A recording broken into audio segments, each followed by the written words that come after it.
Hello, everybody.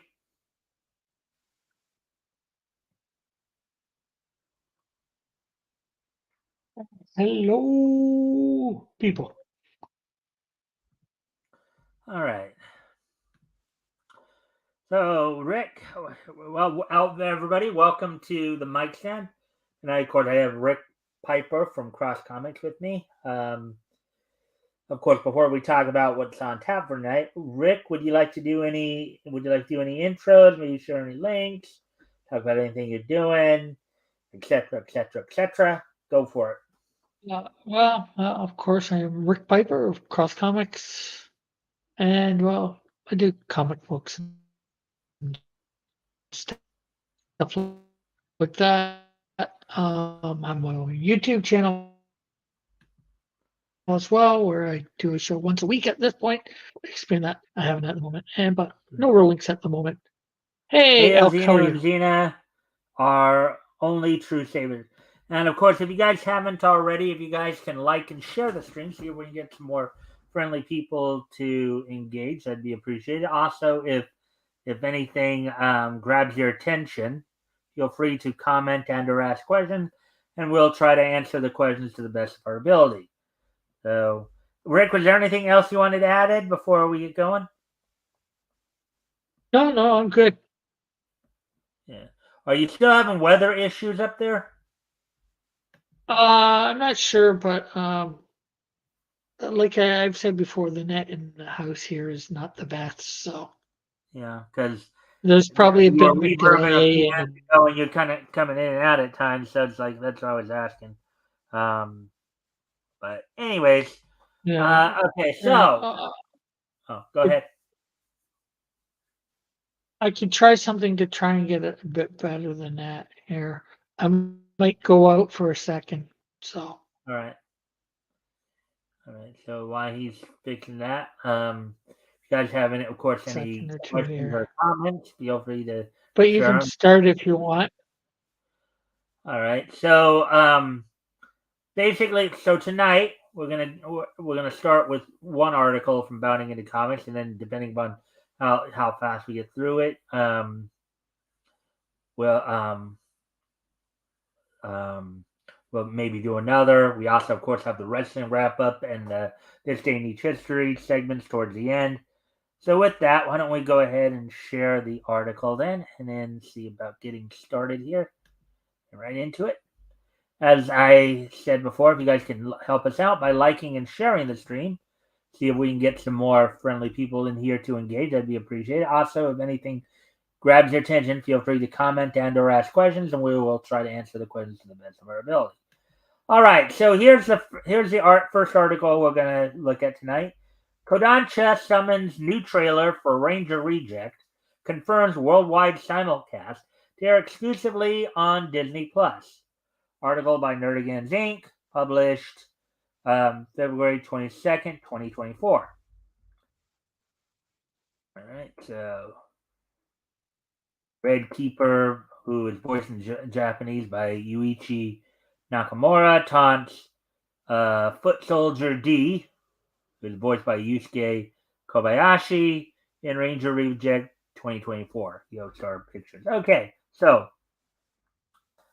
as if the manga's recent introduction of the Neo Rangers wasn't enough to fill the world's henshin based hyper meters, the upcoming anime adaptation of Negi Harub's Ranger Reject, in Japanese called Sentai Daishi Kaku, um,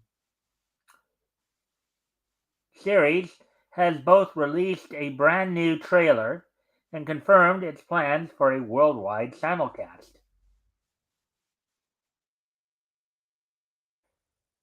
Oki and Yumeki welcome prospective recruits to Dragon Keeper Training Academy from Ranger Reject.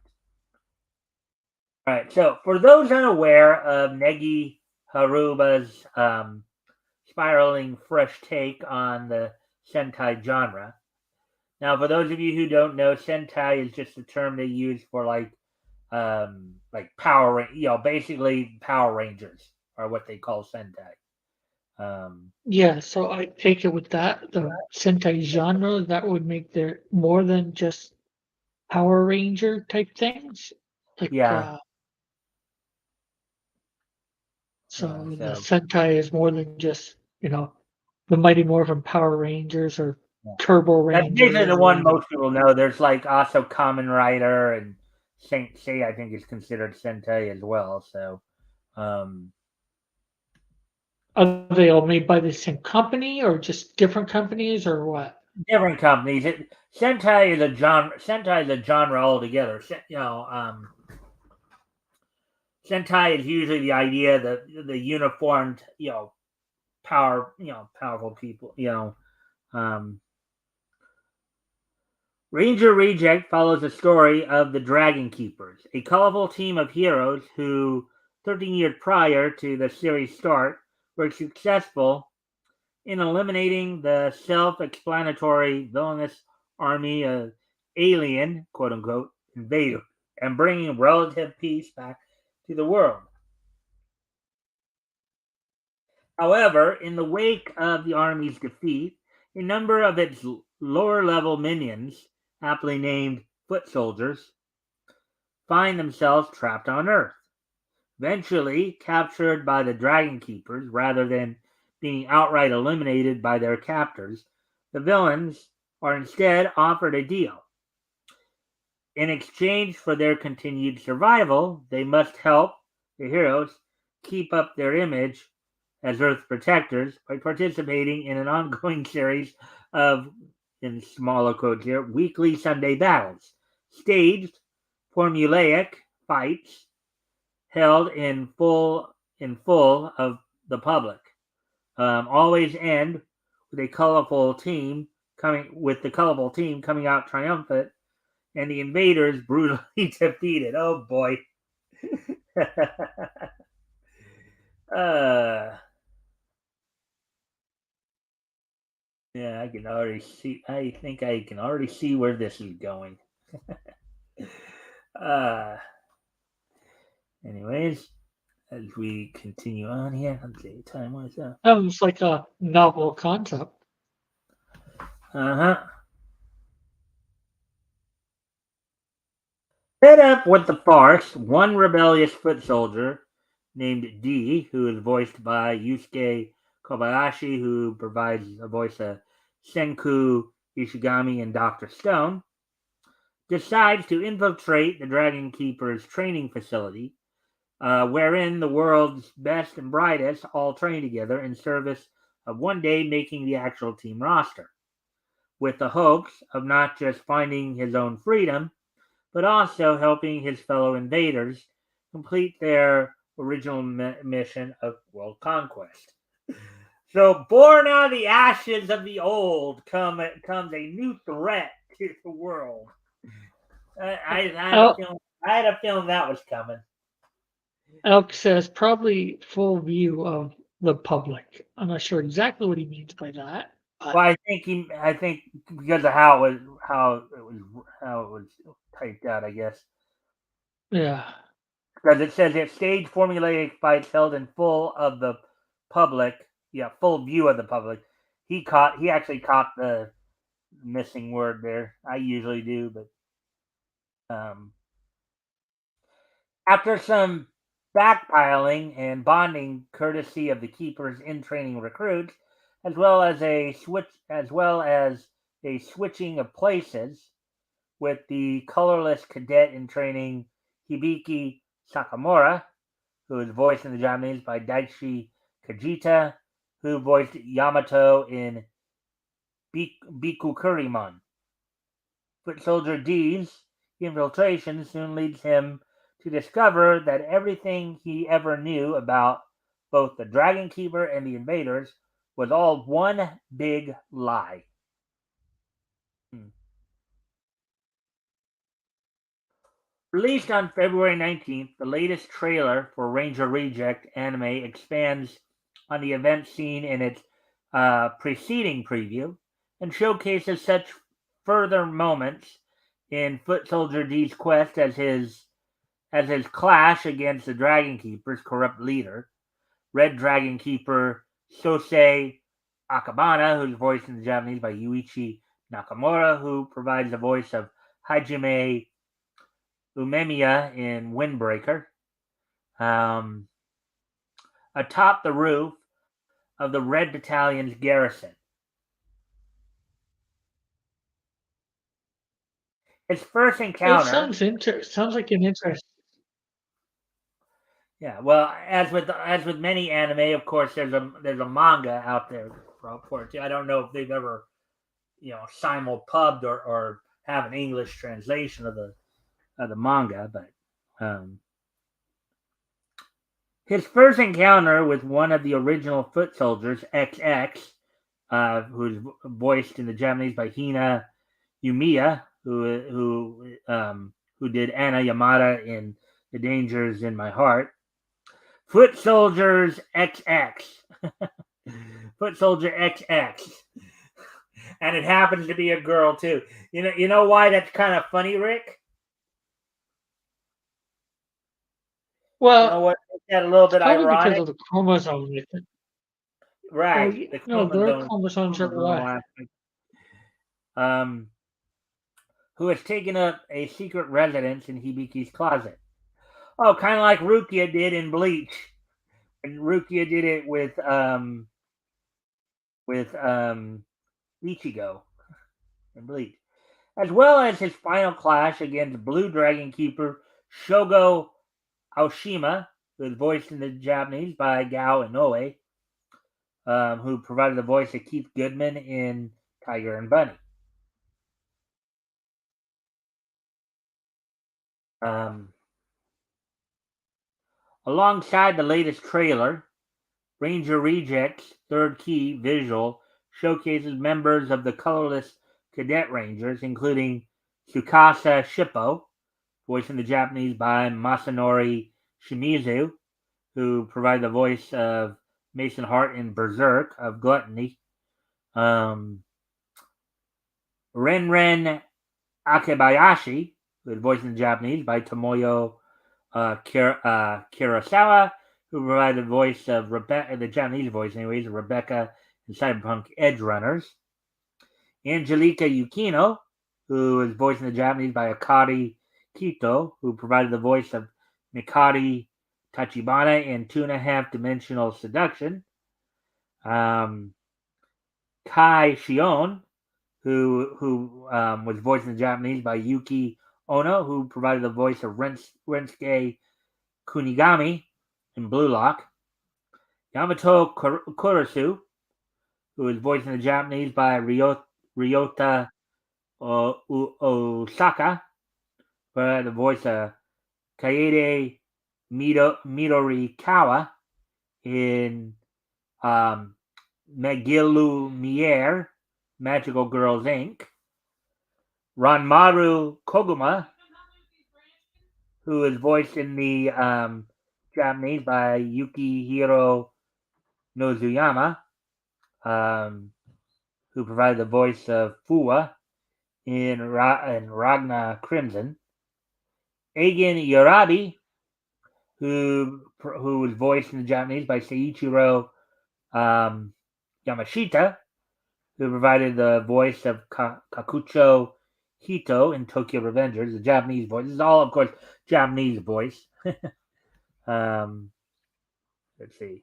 Of various animes Yeah, of various that, animes, right? that they're most well known for, anyways, or you would think they're most well known for. Right, right. Sojiro Ishikawa, who is voiced in the Japanese by Daiki Hamano, who provided the voice of Senshin in Goblin Slayer. And Angel Usu Kubo, who is voiced in the Japanese by Shiori Mikami, who provided the voice of Krista Lynch in Attack on Titan.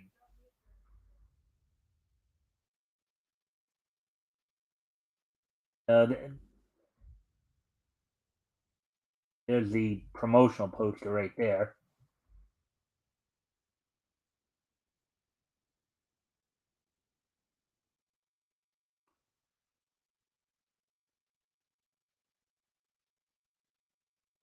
previously announced, um, the series will make its streaming debut on April 7th. However, while it was unknown which platform Foot Soldier D would lead his rebellion upon, February 19th saw Kodansha announced via the official Ranger Reject anime website that unfortunately their expanded partnership with the House of Mouse would see their signature Disney Plus platform serve as the official provider of the series' same day simulcast. And I'm guessing unfortunate because they're afraid that maybe people at Disney will try to change it up and upset a lot of the fans. Who knows? And hello, Devil Flyer. He's in the chat and Hey says, Rex, "Hey, how Rick." you doing, my friend? Hey, Rick, and hey, Mike. Elk says, "This is like listening to the list of elders in the Book of Genesis." Dude, who begat the other dude? I don't know who begat. Well, I mean, even Yes, for it me, was. it's kind of fun trying to like sound out the names and stuff like that. Just the exercise of doing it, you know. Um, Yeah. so, Well, yeah, I think it would be I more know as like a listener it can get the a little Book of draining, a little like Chronicles. I know it can be a little draining, a little Yeah. groanish at times, um, well, Rex, if you're still here, I hope you had a chance to like and share the stream. See if we can get some more friendly people in here to engage. That'd be appreciated. And as always, feel free to comment and/or ask questions if anything grabs your attention. So, anyways, let's finish up this article, and I think we do have actually. This one went pretty quickly, so I think we do have time to go through at least one more, depending upon how depending upon how much how fast we get through We these. should be able to get one more for sure. Yeah. Produced by Yostar Pictures, Ranger Reject will be helmed by Tiger and Bunny director Kiichi Sato and feature script writing services by Kiichiro Ochi, who notably worked in the same capacity alongside series creator Haruba for the anime adaptation of his other manga, The Quintessential Quintuplets. I think between these two, that one's actually a little more well known, at least to American fans, than this one. Well, this one's also relatively new too, so newer too, because Quintessential Quintuplet has been out for a while, been out for the last few years. Oh, there we Yeah. go. Oh, And anyways, on with the show. This is it. No more rehearsal. We know our parts by heart.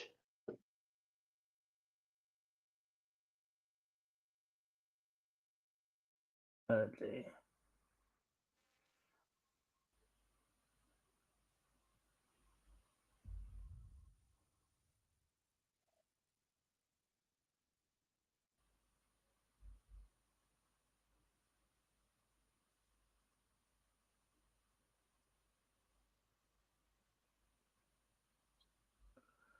Hmm.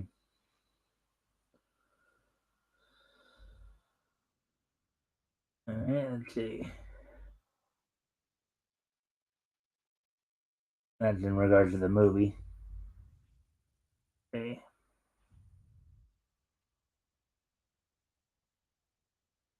Oh, yeah, we have a couple here that might be actually interconnected to each other here. So, going more into again the anime side of things here. We'll do this one and maybe the next one too. So, Yeah, depending on how. yeah.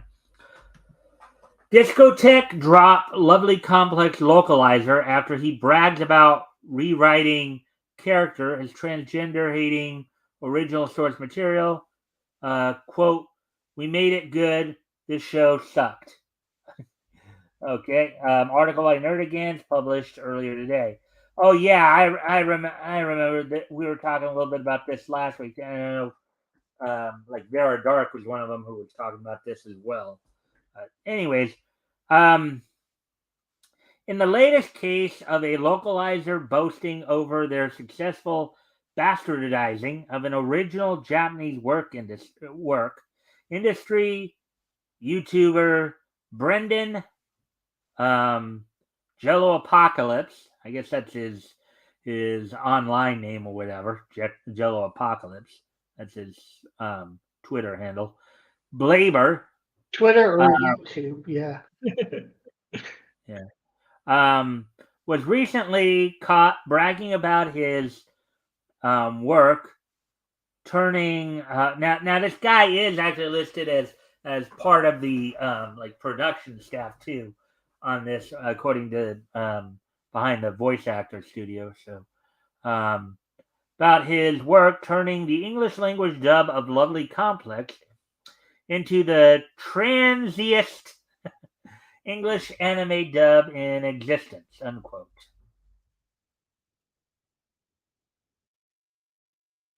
Right. A freelance localizer um, his bragged about his okay. There's a typo, double Dutch there, about his work injecting his own ideology into Aya Nakahara's original story in the now deleted post shared to his personal Patreon account.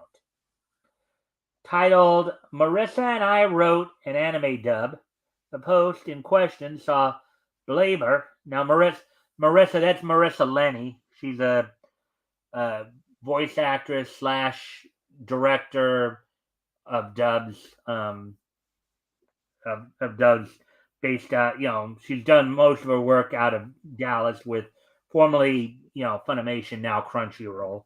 So, um, the post in question saw Blaber reveal that not only did he and Lovely Complex English dub head writer Marissa Lenti not actually like the series, but also did their best to quote unquote correct what they saw as its in smaller quotes transphobic content. Yeah, it kind of makes you wonder though, if these people don't like the material, why are they even localizing it then? I mean, The, maybe they're working for the company that's doing it and then they get put on the job for it. yeah, well, that's possible. That's pretty much a good guess too, but still, you know.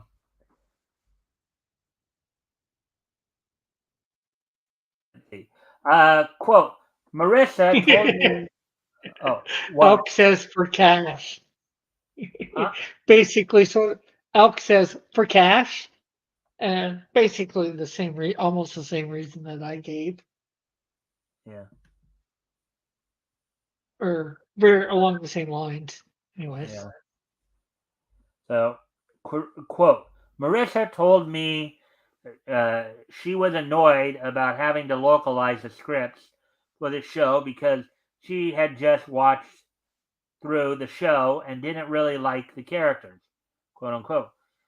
He recalled in kicking off to his long blog post, quote, I thought this would be a good opportunity to get some experience writing localization scripts in case I ever wanted to write a dub, so I volunteered to help out, unquote. okay, so well, Elk then says not a hard question. You do work for cash. Most people do, yeah. Some people do it for cash and for other reasons. Well, yeah, and I think a lot of it, and one of the things that I remember when like Vera Dark was covering this too, one of the things they talked about was, you know, the issue here, the reason they ended up parting ways with him wasn't wasn't because he did it. It was because he talked about it, and that's something they don't do. It's not they don't want people knowing that that's what they do, basically. Um, but anyways, quote Yeah, the so two they of basically they don't want people to know. They don't want people knowing what the actual anime is supposed to be about and that they changed what it's supposed to be about. all right, quote the two of us spent many hours across many days slogging through Lovecom episodes. That's short for Lovely Complex. That's the name of the anime. And while Marissa thought she sort of hated Lovecom's original writing, I came to the conclusion that I definitely hated Lovely Complex, unquote. He recalled, quote, it turns out there were quite a few storylines that didn't make it into the anime. So what was the deal? Now, mind you, too, from what I understand, when this when this anime came out originally in Japan, it was like 10 years ago. You know, a bit before the whole woke revolution happened. So, Yeah. uh, so And that also plays in. then of course it was adapted from some manga, which they're about to say that some of the storylines weren't in it. Well, Right. I'll let you read this, Yeah. finished up this Okay. paragraph before I comment on that. All right. So let's see. Um, he recalled, quote, it turns out there were quite a few storylines that didn't make it into the anime. So what was the deal? Um, was this one of those Full Metal Alchemist situations where the original anime comes out a little too early and they don't have want to spoil the manga, so they make their own ending? Nope. Yeah, No, that no. basically that's why there are two Full Metal Alchemists. That the first one, that's exactly what happened. They started the anime a little early. The writer wasn't done with the manga, so they had to improvise towards the end. And then you get Brotherhood that came out in 2009, Full Metal Alchemist Brotherhood that came out in 2009. That was actually completely true to the source material. Yeah, but the thing is that they do it because maybe they can't fit everything in to a TV episode. Sometimes it doesn't Mhm. translate well into TV, but Yeah. Okay. So quote: it turns out the story arcs they left out of the manga um, all bleeping sucked, unquote, he continued. Quote, and frankly, I respect the Toei staff for deciding to cut those.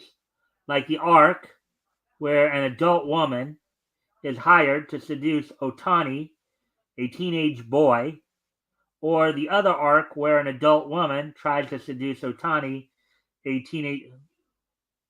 All right. I'm not even sure if that was a typo of the actually, or the two entire arcs and several prominent running gags about bleeping transphobia. Now, unquote.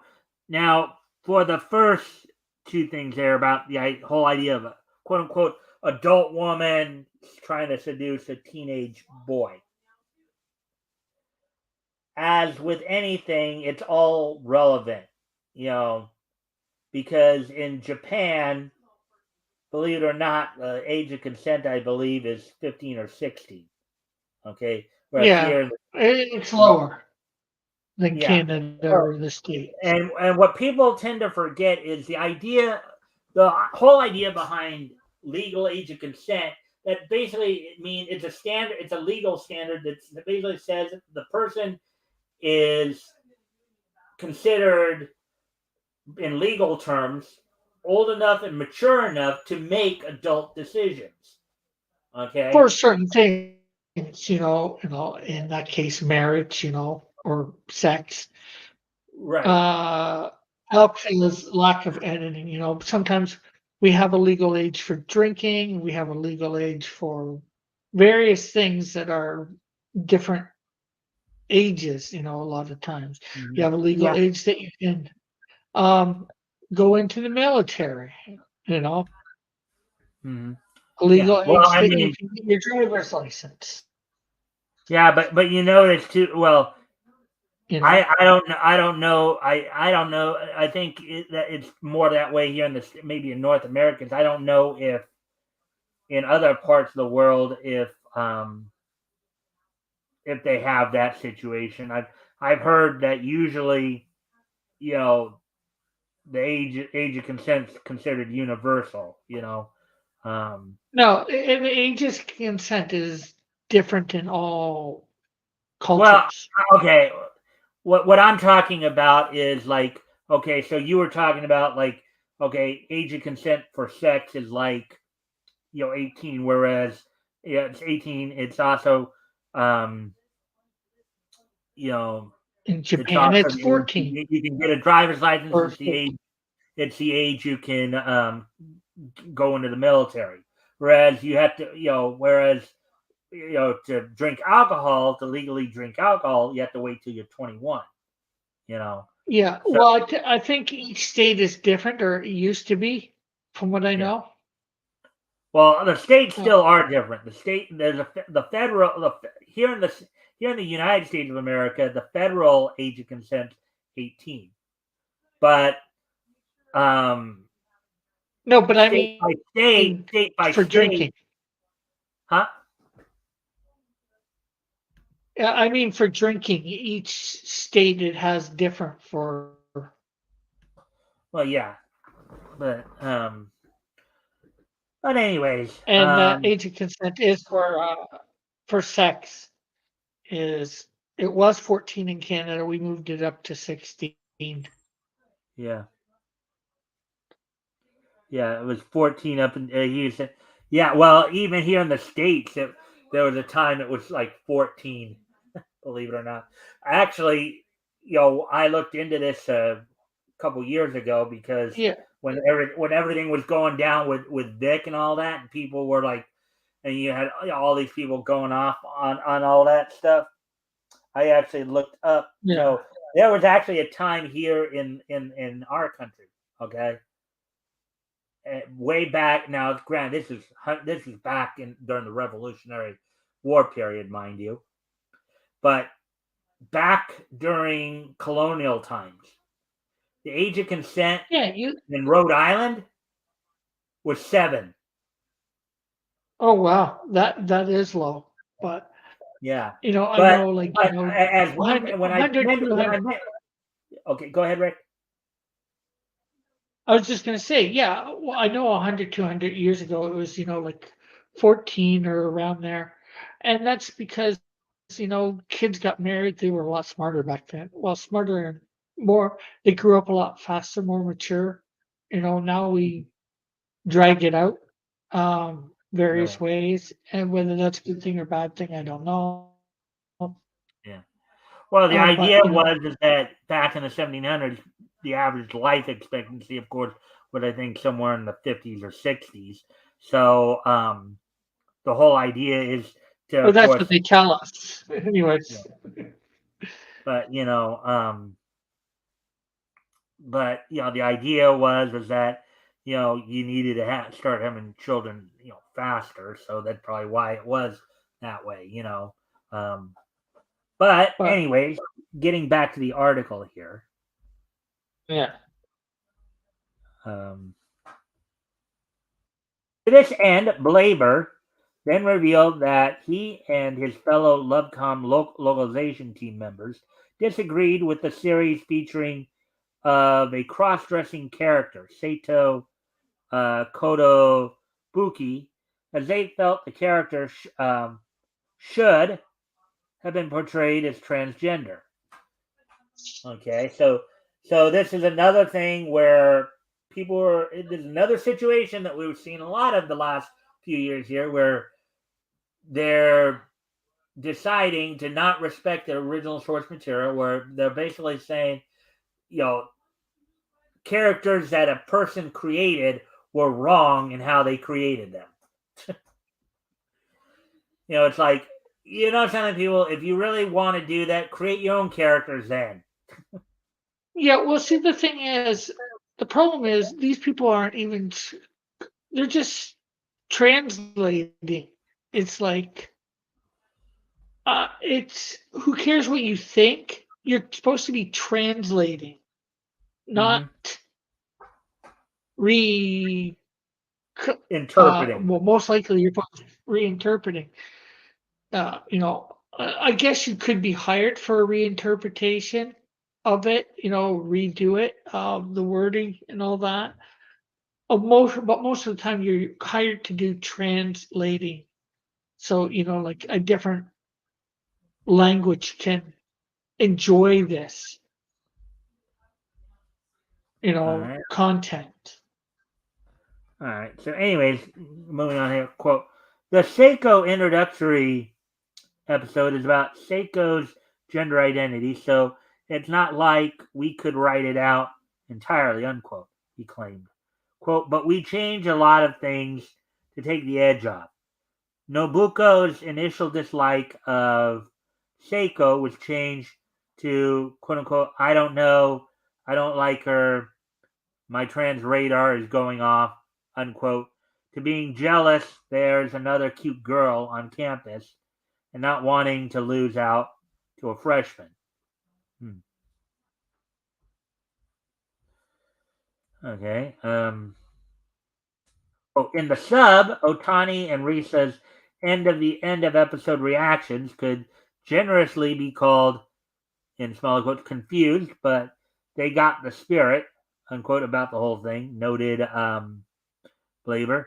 Quote, we rewrote those to be a lot more supportive of Seiko, especially Otani's dialogue, which made it pretty clear he was still kind of disgusted by her. Unquote. Well, you know, as much as that might be right or wrong. Character has a right to be just or a person or whatever, however you want to say it, has a right to be disgusted. Whether you like it or not. That doesn't mean they're transphobic. Just means they're not comfortable with it for whatever reason. Following this rewriting of the script, Blaber said the aforementioned Lenti, quote, passed the episode and its script by multiple trans sensitivity readers and not only made sure to cast a trans person as Seiko, but also to cast as many of the trans actors who auditioned for her as possible, unquote. Now, Marissa Lenti, just so you know, is a pretty known trans activist, as it were. He really Yeah. is one who really pushes hard for them. So just so you know, um, quote, I don't have an exact number, unquote. He added, quote, but I think the Lovecom dub has something like 20 trans NB non-binary actors in it. Um, it's one of the transiest anime dubs in existence, if not the transiest. Trans rights. Yeah, and if you're pushing that, a lot of people who might have considered watching this probably won't now because again they're gonna feel like you're trying to shove something in their face. Also, another problem with that, really, in my opinion, is writing that he could get easily sued for uh, non-trans people that applied for it and didn't get it for discrimination because they were discriminated because they weren't trans. Hmm. It could prove that, Yeah, actually, that they weren't hired may be because one of of the other that. reasons that Discotheque severed ties with him too. That maybe. Anyways, next, Labor boasted about having made changes to the series' very canon, um, very canon, revealing that because they felt the character of Rika Koizumi was quote unquote unsalvageable. Following his trans declaration, Blaber to boast it about. Okay, don't know if that was probably a typo there. Blaber boasted about the canonical changes to protagonist Risa, who he and Marissa Lenti quote wrote and directed Risa as a psychopath who doesn't understand empathy, and Otani being in a cycle of abuse without realizing it, because that's the only way their highly inconsistent actions make any kind of sense.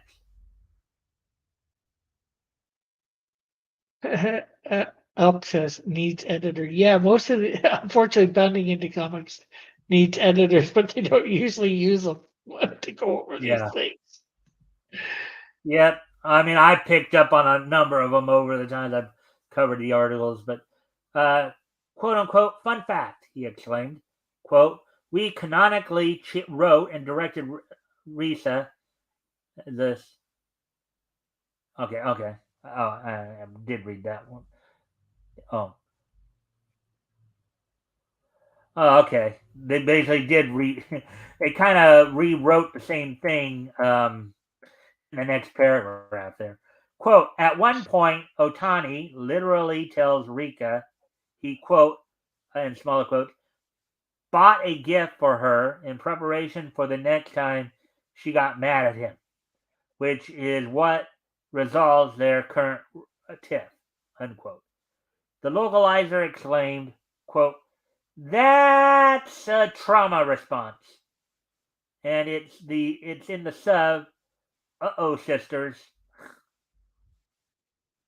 That's not a trauma response. I don't know what I'd call it exactly, but a lot of husbands do that with their wives and all that, buy them stuff in the beds.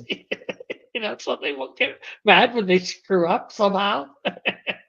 Or Yeah. women do it too, I'm sure, to guys. Then, fully letting their mask slip, Glaber declared, quote, frankly, having the dub come out this good in the end is a little frustrating.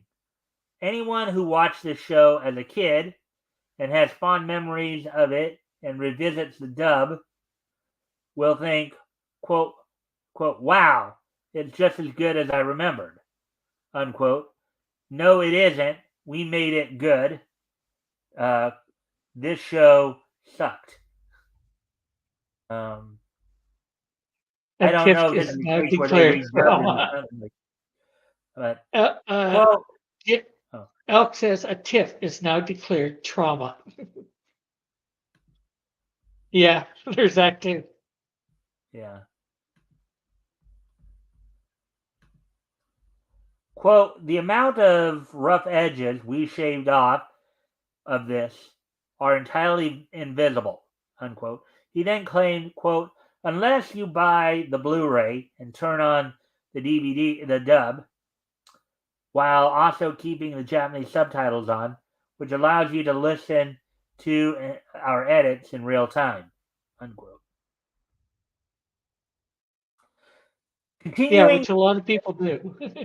continuing to unload on the work of the original Japanese production team, Blaber asserted, quote, the dub cast genuinely deserves a lot of praise for this. Amber and Howard really elevate Risa and Howard Wang is I think Amberly Connors and Howard Wang are the two people who voice the English version of the characters, Risa and Otani. Risa is so unlikable that Amber's natural comedic timing is necessary to make her into something watchable, unquote. Quote, Howard's performance really blows the original Japanese Seiryu out of the water, unquote. He added. I wonder what the Japanese are thinking. If they you catch know, wind of what's going on here, I wonder what they're going to be saying about this. I this wonder if would they'll be almost thinking, yeah, I don't know if we really want to do business with these people anymore. this almost makes me want to watch the Japanese version and then maybe watch the other one, or just to watch the Japanese version just to see. They think it sucked. Did it suck? I don't know. Maybe it did, but I doubt what they did made it any better. Probably did in their eyes because they made it more to Mm-hmm. their liking, and they probably think it sucked because of the trans stuff that they think they saw in it, Mm-hmm. or maybe it wasn't it. I don't know. You know, Um, quote, I don't normally explicitly dunk on an acting performance, but Otani's sub actor just just sucks, plain and simple. Um, Seriously, one of the most snot-nosed performances I've ever heard. You can't help but wonder why so many girls are interested in him. The VA has basically no other acting credits either, so it's not much of a surprise. Hmm. So, all right.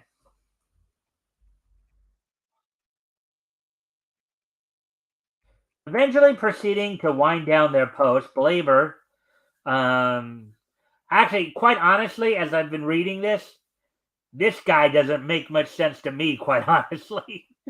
But Yeah. there are times I just can't say anything because it's like, how exactly do I say something that doesn't seem to make any sense? Yeah. Ah. Eventually proceeding to wind down the post, Blaber patted himself on the back.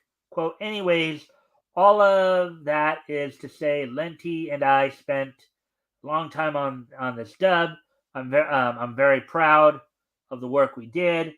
I think we turned an unremarkable and frustrating three out of 10 show into a pretty funny and mostly watchable 7 out of 10 show. Let's see.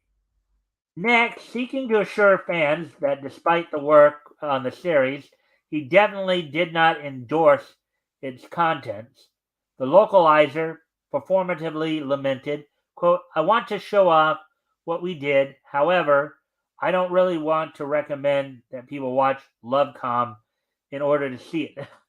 Okay, so he does it. He doesn't want, it's funny. It's like, it's kind of like shooting yourself in the foot there. Yeah, but the question is, does he mean the original or the new? Or his dub? Yeah. Quote, listen, I'm not telling you not to get Blu-ray, quote, he whined. Quote, there's a lot of good bits in this show that aren't in the above compilation. There's also a sizable blooper reel on there made by Pip, or Piff, or what. That's Blu-ray exclusive, and I'm a snob for blooper reels, and I think it's actually good. But hopefully, after reading this explanation, you can tell why I'm so about this franchise. If you want, if you know what I mean. Says anime actors seem to be professionally immature. Major actors Well, seldom okay. negative. Now, just to clarify, Elk, you're talking about anime dub voice actors, right? You're not talking about the series over in Japan, right? You're talking about. I'm sure you're talking about the anime dub voice actors, or at least this generation of them.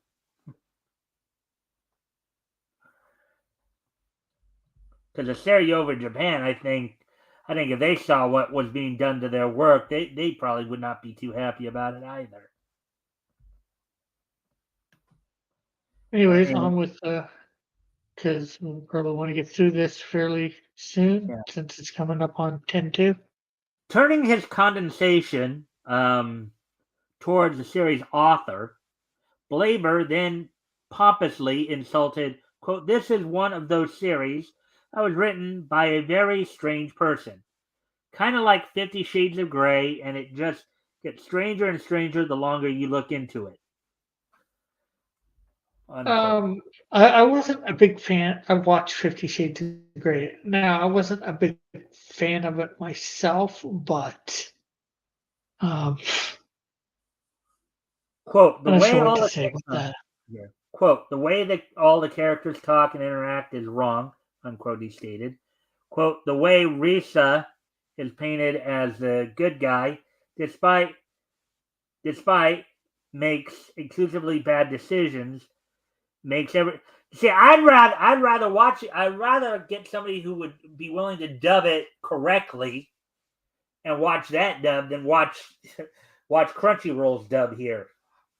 Because Okay, first of all, it sounds like that what sounds kind of like what they did. They took the manga and decided to just use it for toilet paper. You get what I uh, mean? yeah. Well, I was going to say, one, it depends on whether they consider it bad decisions, but even so, you know, just because good guys can make bad decisions doesn't make them bad guys. It just makes them Right. good guys that are a little inept. Yeah. And a lot of people find that funny. Yeah.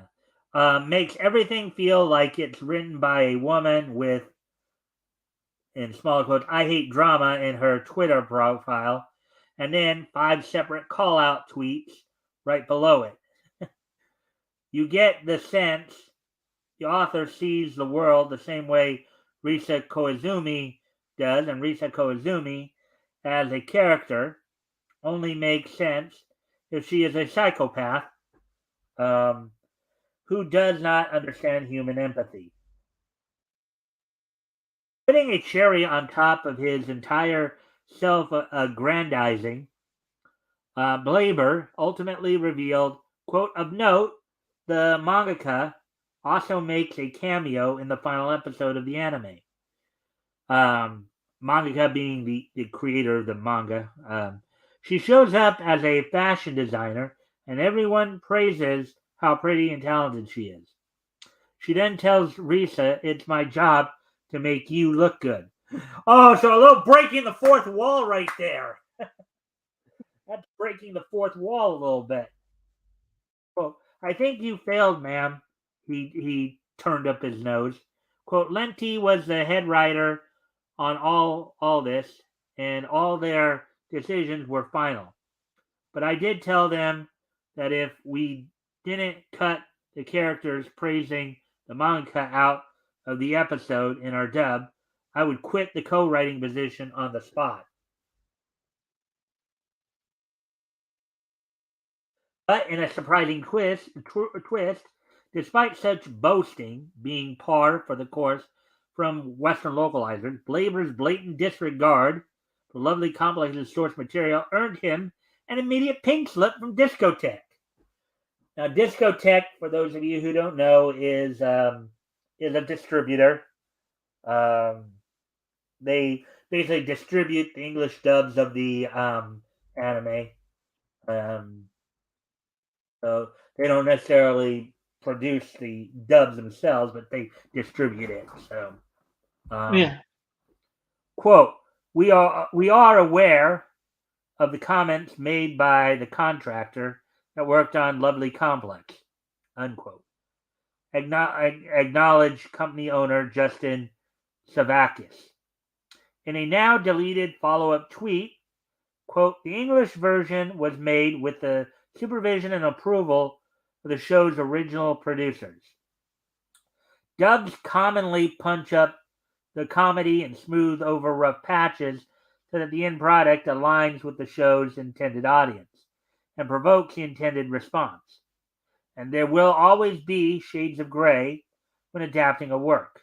Anyone expecting exact fealty to the Japanese dialogue should be watching the subtitles, which Discotek has always presented with as little alteration as possible when translating from a different language.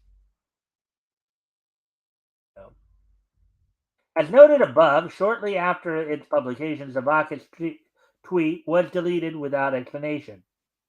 Offering transparency as to this move, February 16th, Savakis informed the public, quote, for those wondering why an earlier statement about Lovely Complex was removed, we need to coordinate some stuff, in brackets behind the scenes.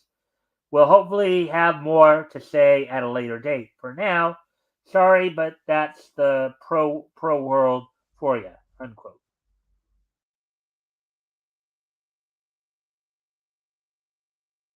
Let's see here. Right, and then this is a quote for those still side eyeing us. We hear you and we understand, unquote. He added, quote, but honestly, look at us. We not only released the two of the most offensive anime ever made, um, Violence Jack and Angel Cop, uncut. We restored them from 35 millimeters. You know what we stand for, and it sure ain't censorship. All Yeah, I right. was reading. I think I was watching a little bit Angel Cop on, or I think I had it in to watch on Tubi or Tubi. Yeah, I think so. Tubi Hmm. through my Ruko. I might end up watching it when I get my Ruko back. out here or wherever I end up. Hmm. Yeah. So yeah, and we're already at the 50-minute mark, so I'm going to move on to probably do that other because that other article was a pretty interesting anime article too. So I'm going to move on to the wrestling wrap up now. Um, so now there were three. I think there were a couple of pay-per-views over the weekend, also um, also of course AW had its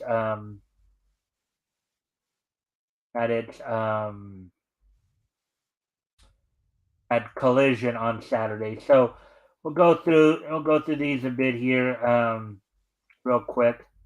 So WWE's Elimination Chamber happened over in Perth on Saturday. Um, the kickoff show had oh wait, oh that was all right, that was the main show. The kickoff show had the women's unified tag title um, or the WWE Women's Tag Title on the line as the Kabuki Warriors of Asuka and Kairi Sane of Damage Control, um, retaining the titles over Indy Hartwell and Candice LeRae of DIY. That happened on the pre-show.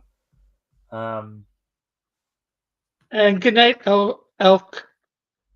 Elk says good night, all may Xenu, and watch over you when you sleep. Hopefully all right. not in a creepy way. Good night, Elk.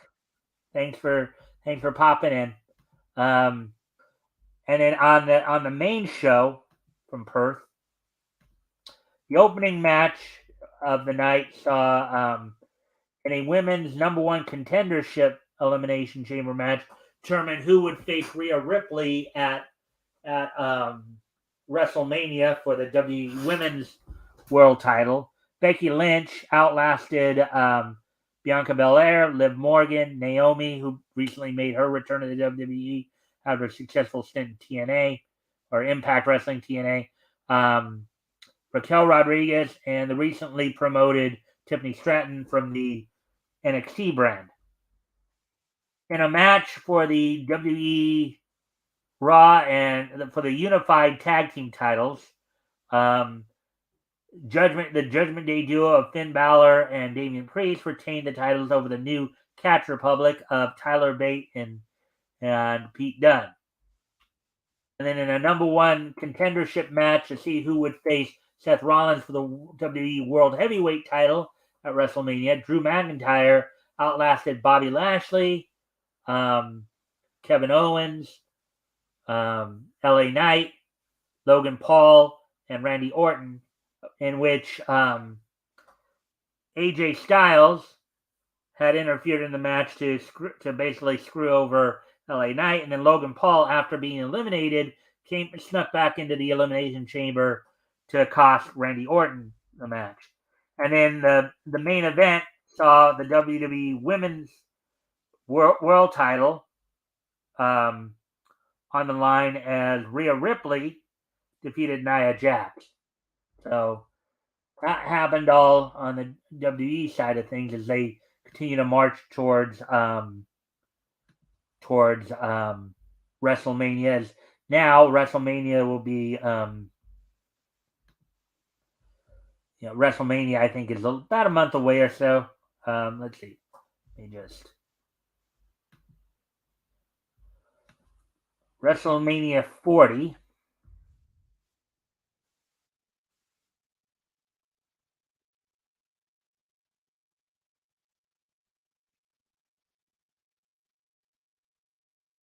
WrestleMania 40 will be a 2-day event on April 6th and 7th. So that'll be coming up in about 7 weeks or 6-7 weeks, I believe. So, anyways, now moving on to AEW, some AEW news from this Saturday night's Collision. They continue, of course, to prepare for Sting's retirement match coming up on March the 3rd, a week from this. Actually, no, it's this Sunday. This Sunday, Sting's final match will be at this Sunday's Elimination Chamber. We'll talk about it later in the week. On last Saturday's Collision, Powerhouse Hobbs defeated Sammy Guevara in a no disqualification match, continuing Sammy Guevara's feud with the Don Callis family.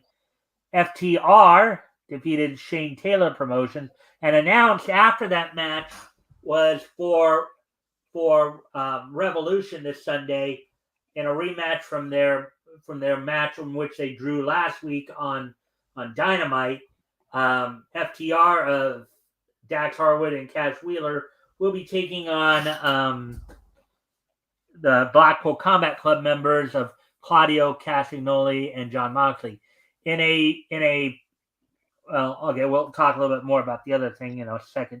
Thunder Rosa continued her winning ways since her return as she Lady Bird Johnson just over 2 minutes.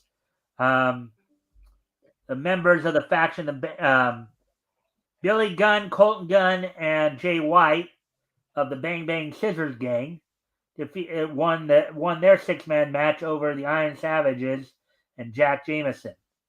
Malachi Black defeated Brian Keith in a one-on-one match. Serena Deeb, continuing her winning ways since her return from injury, defeated Lady Frost. And in the main event, saw Bryan Danielson defeat Jun Akiyama, and as he continues to prepare for his upcoming match against Eddie Kingston in at Revolution for the AEW Triple Crown, which is the AEW Continental title, the New Japan Strong Openweight title, and Ring of Honor. Now, due to some situations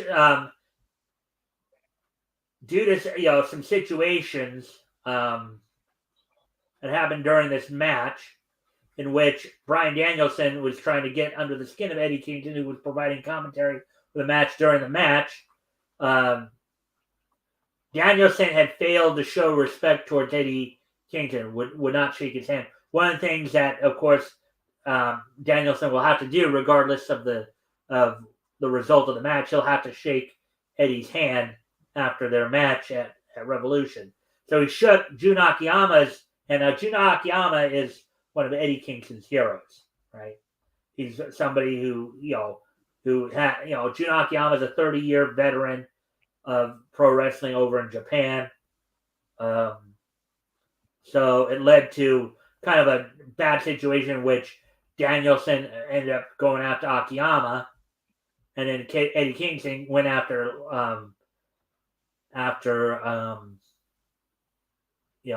Danielson. Then as Danielson's a part of the Blackpool Combat Club, Claudio Castagnoli came out and they started beating up on Eddie Kingston and Jun Akiyama, only for the FTR to come out to give them which set up a trios match or 6-man match for this Wednesday's Dynamite, in which the 3 members of the Blackpool Combat Club of Claudio Castagnoli, Bryan Danielson, and John Moxley taking on FTR and Eddie Kingston. So, and now one more piece of TNA had a pay-per-view on Friday night. I believe it was No Surrender, in which a piece of TNA. Yeah, I know that. There's a joke about that. TNA just stands for Total Nonstop Action. That's what it actually stands for. Well, it stands for that, but it also stands for something else. Yeah, too. I know, and a lot of people joked about that over the years. But a lot of people joked about that over the years because it'd be a great wrestling federation for women wrestlers. The TNA. Actually, ironically, not necessarily for the reason you're thinking, Rick, but it is considered a great federation for women wrestlers. because the women there are in the ring. They're actually very good as in ring competitors. Yeah, well, I'm just saying, one that's a Yeah, strictly female wrestling association. yeah. Well, it's not a strictly female wrestling Yeah, but organization, I'm but saying, one for that TNA yeah. wrestling. So, so, anyways, in the countdown to No Surrender, two matches on the pre-show, you had the tag team of the Rascals of Trey Miguel and Zachary Wentz defeating team of Speedball Mountain of Mike Bailey and Trent Seven. And then in the main event on the pre-show, you had the two of the three system members of Brian Myers and Eddie Edwards defeating Kevin Knight and Kushida, who and these four men will also be involved in the were involved in the main event of the main show. Um, we'll talk about that in a moment here.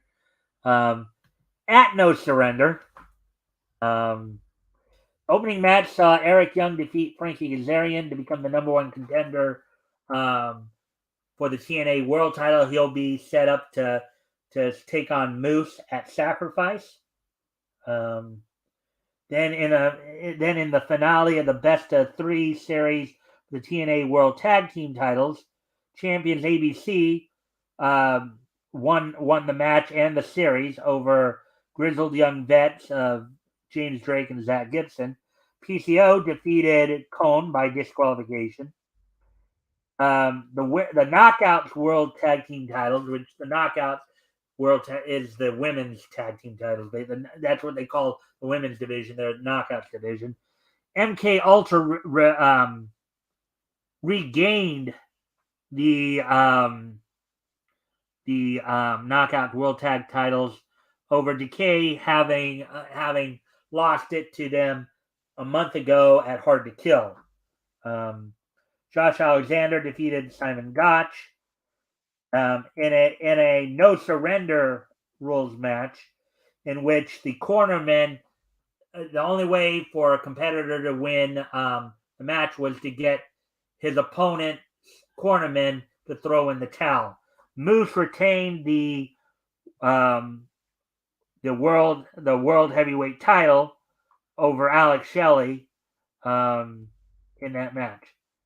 The Knockout World title was on the line as Jordan Grace retained over Giselle Shaw. And in the main event, the X Division title, which is comparatively kind of the junior heavyweight, quote, cruiserweight, quote, light heavyweight title of their that's what they call that division, is the X Division.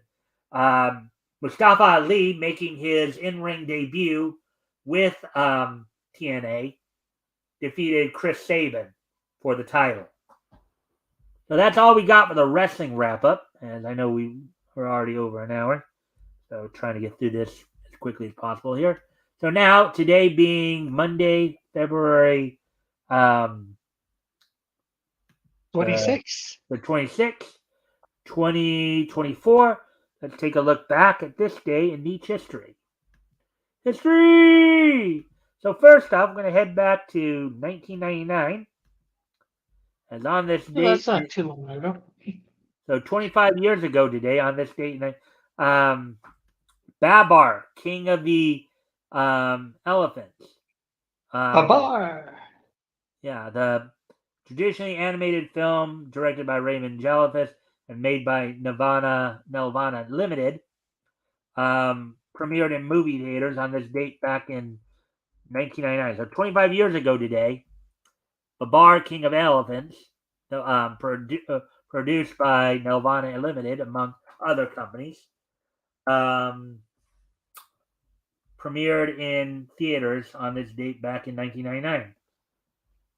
Now, moving ahead to 2014. On this date in 2014, the 35th issue of Artifacts from Image's Top Cow imprint went on sale on this date back in 2014. It sold for $3.99, 32 pages. On this date, 10 years ago today, 35th issue of Artifact from Image's Top Cow imprint went on sale on this date back in 1999. No, you mean 10 years ago, Right. Oh, 10 years, 2014. 2014, yeah. All right. And 2014 is just so nice that we're going to hit it twice. As also on this date, 10 years ago today, um, Encourage Films OVA Extinct Device Girl Amazing Twins, that's the English translation of it, was released on this date 10 years ago today in 2014. So on this date, 2014, the first episode of the OVA Extinct Device Girl Amazing Twins was released by Encourage Films. And Well, finally, on this, oh, did you want to say something there, Rick? no, I just checked out.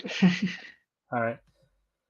And finally, on this date in 2019, 5 years ago today, WWE held a SmackDown Live event from the Spectrum Center in Charlotte, North Carolina.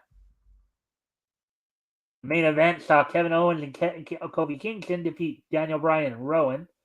You also saw Ricochet and Aleister Black beat Shinsuke Nakamura and Rusev. R-Truth retained the United States heavyweight title over Andrade and Rey Mysterio Jr. In a triple threat match. The Hardy Boys, who were still there at the time, defeated the Bar and tag team action. So that happened on this date 5 years ago today. So with that, I thank everybody for being here. Hope everybody enjoyed the show. Should be back tomorrow night with more niche news and all that. Rick, thank you for coming on. Was there anything you wanted to do an outro about or anything like that? No, I'm good. All right. Well, I thank you, and of course, Rick, you'll be back here on Wednesday when we'll Yep. cover. Of course, we'll be back here tomorrow night as well when we cover more niche news and all that. So with that, I think, and of course, Friday I'll have Terry from Mighty Geek Studios on with me to co-host as we'll be going over. We'll be finishing up our January 1940 coverage. We'll be looking at books that went on sale from the United Feature Syndicate back in January 1940. So with that, I thank everybody for being here, and I hope to see everybody back here tomorrow. Bye.